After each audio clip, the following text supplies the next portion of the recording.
Selamat datang di Bengkel Edukasi. Oke, kembali lagi bersama saya Wahyu di channel Bengkel Edukasi. Oke, kali ini kita akan membahas sesuatu yang lagi hot. Lebih tepatnya soal-soal hot TPS UTBK tahun 2020. Seberapa hot sih soal-soal yang akan kalian hadapi, ya, seperti apa jenisnya, terus tonton video ini.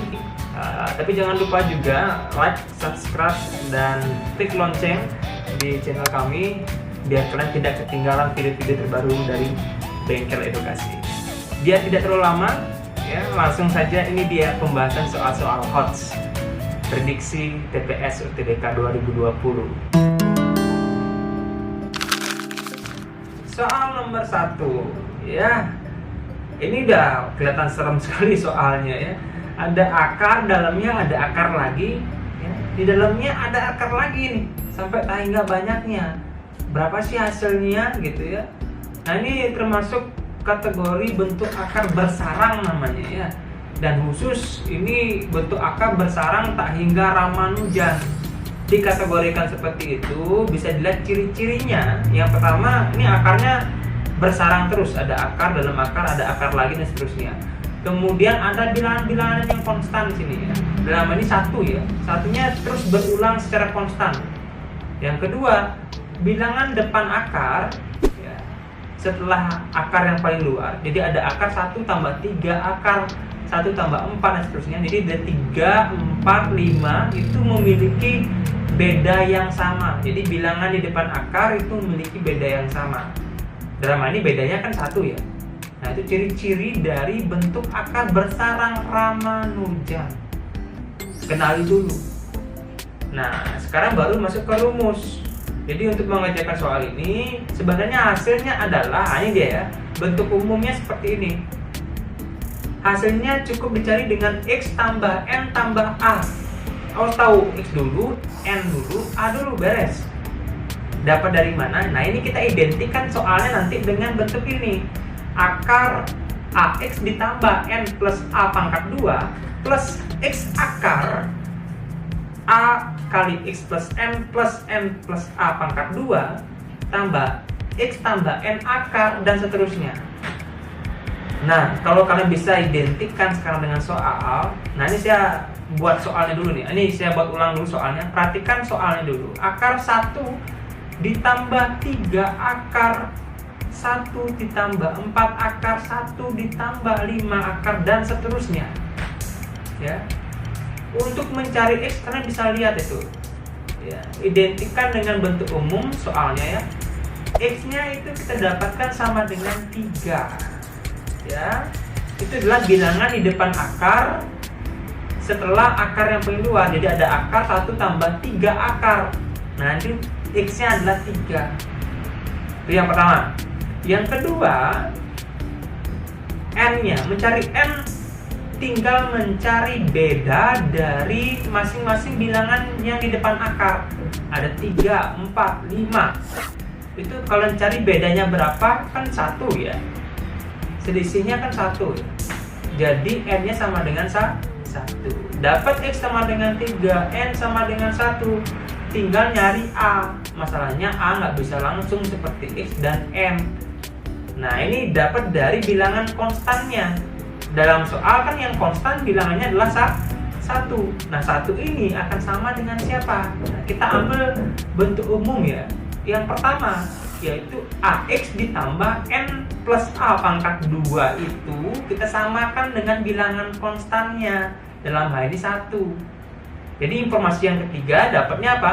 AX ditambah N tambah A pangkat 2 sama dengan 1. Dari sinilah kita mendapat A-nya dengan mengganti X-nya dengan 3 dan N-nya dengan 1 seperti yang diperoleh sebelumnya. Nah, ini ganti ya. Ini dapatnya berapa? Jadi A kali 3 ditambah 1 tambah A pangkat 2 sama dengan 1. Sederhanakan, dapatnya 3A tambah A pangkat 2 tambah 2A tambah 1 sama dengan 1. Disederhanakan jadinya A pangkat 2 ditambah 5A sama dengan 0. Difaktorkan dapatnya A kali A plus 5 sama dengan 0. Masing-masing faktor samakan dengan 0 kan berarti dapatnya A sama dengan 0 dan A sama dengan negatif 5. Dengan syarat bahwa bentuk akar bersarang ini A-nya itu tidak merupakan, A itu adalah merupakan bilangan non negatif. Jadi kita pilih A-nya berapa? Ya 0 ya, jangan negatif 5. Berarti dapat X-nya 3, N-nya 1, A-nya 0. Sesuai dengan rumus atau bentuk umumnya tadi, hasilnya itu adalah X tambah N tambah A, 3 tambah 1 tambah 0, 4 hasilnya.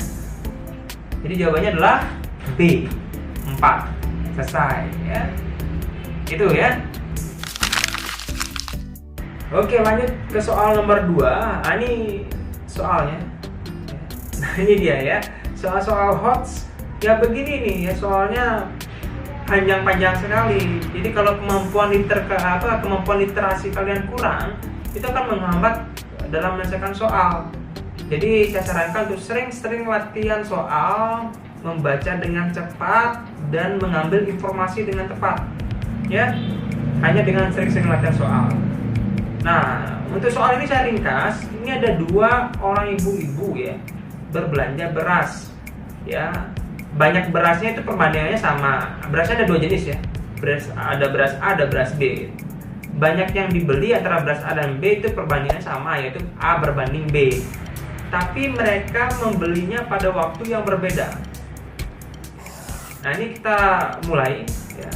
Dengan misalkan banyaknya beras A adalah A kecil ya, dan banyaknya beras B itu adalah B kecil, maka Bu Ana membeli beras A itu seharga 32.000 per kilogram dan beras B-nya 36.000 per kilogram.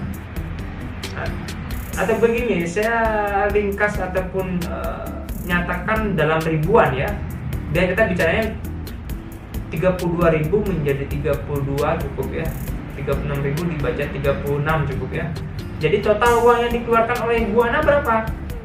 Ya dengan cara 32A ditambah 36B, kan begitu.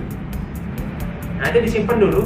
Nah itu tentang Bu Ana. Sekarang kondisinya si Bu Dewi sekarang membeli beras pada waktu yang berbeda. Ternyata harga beras A-nya sudah mengalami kenaikan sebesar 15% di soal ya. Dan yang B itu sebesar 10% tapi turun. Jadi yang beras B turun 10% harganya. Nah kita cari dulu nih harga setelah kenaikan maupun setelah penurunan. Yang beras A naik 15%. Untuk mencari harga setelah kenaikan mungkin bisa saya kasih tips ya. Cukup dicari dengan 100%, selalu ya 100% ditambahkan dengan persentase kenaikannya. 100% ditambah 15%, kita kalikan kemudian dengan harga awal. Dalam hal ini kita pakai 32. Jadi 115% dikali 32 diperoleh 1,15 dikali 32 hasilnya adalah 36,8. Ini dalam ribuan ya, tapi kita baca 36,8. Itu untuk beras A. Nah, beras B-nya yang mengalami penurunan 10% dengan cara yang sama, tapi ini 100%-nya dikurangi ya dengan persentase penurunannya. Jadi 100% dikurangi 10% dikalikan dengan harga awal yaitu 36. Dapatnya berapa? 90% dikalikan dengan 36. Ya, 0,9 dikali 36 sama dengan berapa? Diperolehnya 32,4. Jadi baru bisa dicari nih ya. Total uang yang dikeluarkan oleh Bu Dewi itu adalah 36,8A ditambah 32,4B, sebesar itu. Nah, informasi lain di soal bahwa total uang yang dikeluarkan Bu Ana maupun Bu Dewi itu adalah sama. Karena sama apa yang diperoleh, maka diperolehlah bahwa 32A tambah 36B tadi sama dengan 36,8A ditambah 32,4B. Nah ini dihitung. Nanti saya kelompokkan antara A dengan A, B dengan B dulu ya. Jadi 36, ini saya B nya bawa ke kiri, yang A-nya saya bawa ke kanan ya, biar tidak negatif. 36B dikurangi 32,4B sama dengan 36,8A dikurangi 32A. Itu diperoleh 3,6B ya, sama dengan berapa itu? 4,8A. Dihitung lagi, diperoleh 3,6 per 4,8 sama dengan A per B. Ini sama-sama saya bagi 1,2. Boleh ya, sama-sama bagi 1,2 itu diperoleh apa? 3 per 4 sama dengan A per B. Dari sini bisa kita simpulkan bahwa A per B atau A berbanding dengan B, A banding B nya sama dengan 3 berbanding 4. Beres. Jawabannya adalah ya A. Itu. Oke, lanjut ya. Ini soal nomor 3. Nah, ini lagi-lagi soal cerita, perlu dibaca dengan baik ya. Siapa ini? Maskulin. Nama orang ini ya, maskulin ya. Jadi maskulin ini apply lamaran ke 3 perusahaan. Ada Gojek, Grab, sama Uber ya.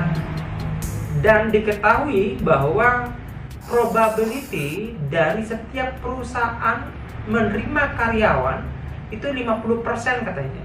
Jadi masing-masing, ini probability ini maksudnya peluang ya. Jadi peluang masing-masing menerima karyawan itu 50%. Dan ditanyakan bahwa berapa sih peluang si maskulin ini mendapat tawaran dari ketiga perusahaan tersebut. Nah, saya langsung ke penyelesaian ya. Ini saya ringkas dulu. Saya pakainya P Gojek, P Grab, P Uber. Ya, itu maksudnya peluang menerima karyawannya ya. Itu 50%. Jadi saya pakainya, jadi pecahan dari 50 per 1 jadinya 1/2 ya. Jadi masing-masing P Gojek, P Grab, P Uber itu nilai peluangnya adalah 1/2. Kalau mencari peluang dari ya si maskulin ini mendapat tawaran di ketiga perusahaan P Gojek dan Grab dan Uber sekaligus, itu kalian bisa tinggal kalikan masing-masing peluang setiap perusahaan. Jadi setengah kali setengah kali setengah, hasilnya 1/8. Ya udah, kalau mau dijadikan persentase kalikan 100%. Sederhanakan dapatnya 12,5%. Sederhana kan? Mudah ya. Jadi ini saya kira penyelesaiannya nggak sepanjang soalnya ya. Makanya harus bisa baca soal dengan cepat. Data penyelesaiannya nggak sepanjang yang dikirakan. Itu. Oke, sekarang kita ke soal HOTS yang keempat ya. Nah, ini si Andre mau memasang iklan ya sebanyak 3 baris. Untuk hari pertama dikenakan biaya 250 per baris, dan 5 hari berikutnya dikenakan biaya 150 per baris setiap harinya. Dan di hari ke-7 sampai seterusnya itu dikenakan biaya Rp100 per baris setiap harinya. Nah, dia sudah bayar total itu 6.000. Berapa lama pemasangan iklannya? Itu yang ditanyakan. Nah, ini saya buatkan tabel untuk memperjelas. Ini ada untuk hari pertama, 5 hari berikutnya, di hari ke-7 sampai seterusnya juga ada. Kita akan cari biaya yang dikeluarkan per kondisi ya. Kondisi pertama itu untuk hari pertama. Berarti biaya yang dikeluarkan dapat dicari dengan ini ya. 1 hari dikali 3 baris dikali 250 per baris. Dapatnya 750. Itu untuk hari pertama. Ya, hari 5 hari berikutnya, berarti hari kedua sampai hari ke-6 itu dapat kita cari biaya yang dikeluarkan dengan 5 itu 5 hari kali 3 baris kali 150. 5 kali 3 kali 150 sama dengan berapa? 2.250 ya. Nah, ini udah 6 hari berlangsung. Kemudian untuk hari ke-7 dan seterusnya, nah ini yang kita nggak tahu nih untuk berapa hari berikutnya ini ya. Kalau tadi kan jelas 5 hari berikutnya, kalau ini nggak tahu. Nah, saya misalkan dengan N ya, N hari berikutnya. Sekali lagi, N hari berikutnya itu start dari hari ke-7 sampai N hari berikutnya itu.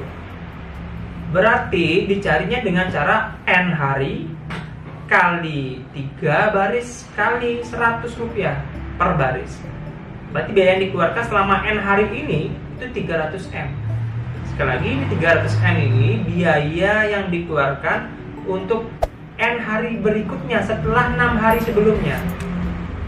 Oke? Nah, berarti karena total 6.000 dia bayar pemasangannya ya. Berarti 6.000 itu akan sama dengan 3.000 plus 300M. Atau ditulisnya 3.000 ditambah 300M sama dengan 6.000. Dihitung dapatnya 300M sama dengan 6.000 kurang 3.000 ya. Jadi 300M sama dengan 3.000, N nya sama dengan 3.000 per 300. Berarti N sama dengan 10 dong ya. Nah ini setelah 6 hari, berarti berikutnya itu selama 10 hari. Jadi kesimpulannya total 6 tambah 10 hari berarti 16 hari. Total 16 hari pemasangan iklan yang dia keluarkan biayanya sebesar 6.000. Jawabannya adalah E, 16 hari. Oke, sampai juga pada soal HOTS yang terakhir, soal yang nomor 5. Ini ceritanya sih ada seseorang ya, si Aldi ini ya, bekerja dengan skema waktu bekerjanya itu selama 7 jam per hari dan 6 hari selama 1 minggu. 7 jam per hari dan 6 hari dalam seminggunya. Ya. Dan Aldi mendapat upah itu sebesar 3.500 kalau kerja biasa ya, per jam ya. Dan upah lembur, kalau dia lembur dapat upah sebesar 5.000 per jam. Jadi 3.500 tanpa lembur, 5.000 kalau lembur per jamnya. Oke, sekarang kalau si Aldi ini menerima uang sebesar berapa nih? 648.000 selama 4 minggu. Dalam 4 minggu dia menerima 648.000. Yang ditanyakan cuman lama lemburnya berapa jam. Nah, untuk misalkan soal ini saya buatkan tabel lagi biar lebih jelas. Ini saya bedakan jadi 2 ya. Upah tanpa lembur dan upah lemburnya. Kita cari dulu nih, upah tanpa lemburnya berapa? Karena total 648 itu kan gabungan dari upah yang lembur sama yang tidak lembur. Nah, ini yang tidak lembur kita cari dulu nih. Ya. Sebelum mencari upahnya, lama kerja tanpa lemburnya dulu berapa nih? 4 minggu kan? 4 minggu dia kerjanya 6 hari seminggu dan per harinya 7 jam. Berarti ini bisa dicari dengan 4 minggu kali 6 hari kali 7 jam. Jadi 4 kali 6 ya, 4 kali 6 kali 7. Ya, total berapa tuh? Berapa jam ini? 168 jam. Ya, 168 jam. Jadi upahnya itu tinggal kita kalikan dengan upah per jamnya. 168 jam kali 3.500 sama dengan berapa tuh? 588.000. Itu upahnya tanpa lembur. Mencari upah lemburnya sekarang, ya upah lemburnya itu tinggal mengurangi total yang didapat dengan upah tanpa lemburnya. 648.000 dikurangi 588.000 itu hasilnya sama dengan 60.000. Itu upah lemburnya. Dari inilah kita bisa cari lama lemburnya. Ya udah, lama lembur dapat cari dengan cara apa? Ya upah lemburnya dibagi dengan upah lembur total dibagi dengan upah lembur per jam. 60.000 dibagi 5.000. Ya udah, dapatnya 12. Jadi dia lemburnya 12 jam dalam 4 minggu itu. Selesai. Ini jawabannya apa nih? D ya. 12 jam. Beres. Itu dia ya. Jadi itu soal-soal HOTS yang sering keluar ya di TPS kuantitatif sekelas UTBK ya. Sering-sering latihan soal, karena soal HOTS bukanlah soal biasa. Perlu kemampuan literasi, baca yang cepat, dan dapatkan kesimpulan yang tepat. Sampai ketemu lagi di video berikutnya. Dadah. Terima kasih, jangan lupa subscribe ya.